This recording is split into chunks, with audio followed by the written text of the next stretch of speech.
Alright guys, 5.9 magnitude, just short of a 6, and I think it was a 6 when it first went off, and it's been downgraded to a 5.9. But right here,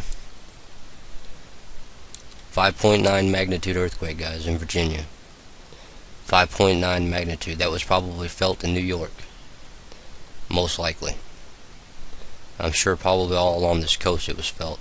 And understand that the ridge is right here, guys. This is where it drops off. Okay, this is where the North American plate drops. If you get a quake out in here, that's a tidal wave to the entire East Coast, including Florida, including Puerto Rico down in this area as well.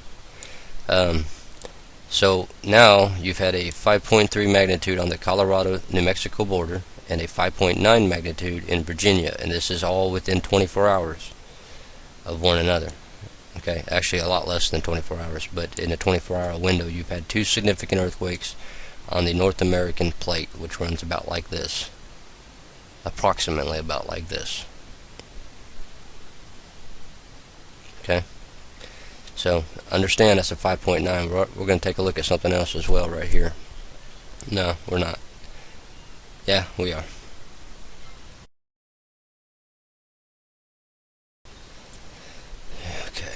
Right here in Virginia, 5.9 magnitude, and there's your location. Okay, right here is Louisa, I guess. I'm not sure how to say it. Right there's the magnitude earthquake. Okay, and we'll just go down here and make sure there's nothing crazy. But here's the housing that was right around the epicenter of it. And there's your basic landscape. Okay, so you do have quite a few houses in the general area of where it did strike, 5.9 magnitude. Okay, now let's scroll on out of here, and let's go a little bit more, and we'll come in just a little bit. Now see, here's where your earthquakes are striking. From here, here, here, here, here, here, and all the way back up to there, which is your North American plate. Okay, then you've also got all this activity which goes all the way from Baja California to Colorado, and then back up through Idaho, Wyoming, and on in, which is where your flood map shows. Okay, this is your flood map area right through here. Okay, and then all these dots is your North American plate. Okay, and for those of you that don't think that these mountains can ever be flooded, understand that there's lava fields underneath the mountains, which is if the lava were to detonate or to erupt out of volcanoes, it would create a void underneath of the mountains, or a cave or cavern type system, which is easily collapsible in a earthquake.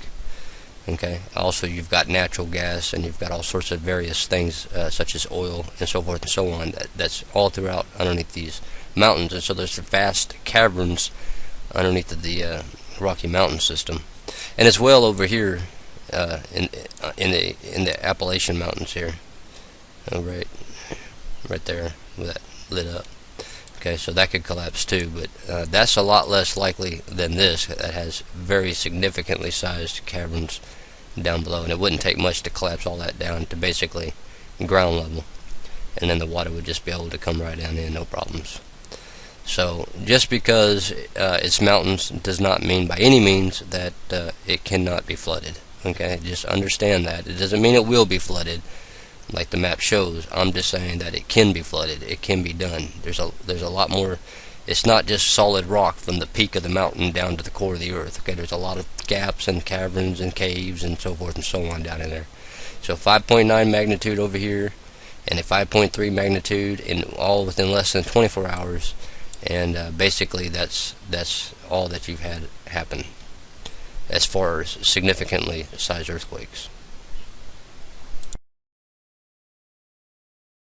Okay, back over here on Earthquake 3D, just quickly to show you the 4.9 back here, quite a while back here now, and then you've got a 5.1 and a 4.8 and a 4.9 and a 4.8. Those are your most significant sized quakes besides the 5.9 and the 5.3 in the United States. And then just now we've had a 2.2 in Alaska. So there you guys have it. I just wanted to bring you up to speed. I'm sure this was felt over a gigantic area. Let's just get an idea here. I mean, all the way up into Canada is the possibility of feeling it. That's probably pretty accurate right there. Would probably the distance of feeling it. I don't know, guys. You'll have to report in. If you live in Indiana, you might have even felt it. I doubt it, but maybe. But Ohio, I'm sure they felt it. Kentucky, I'm sure they probably felt it. And part of Tennessee, and so forth and so on. Probably just a part of New York and so forth. But that's a pretty significant size earthquake, guys. And this is only the beginning. And even if it begins to calm down, guys, don't fall for it. Things are going to get progressively worse, and as I've said, you need to have a plan together. You need to be prepared. Yes, the Father and the Word can take care of you, but you need to do everything that you can in your power. But then, having done everything you can, then you stand, okay?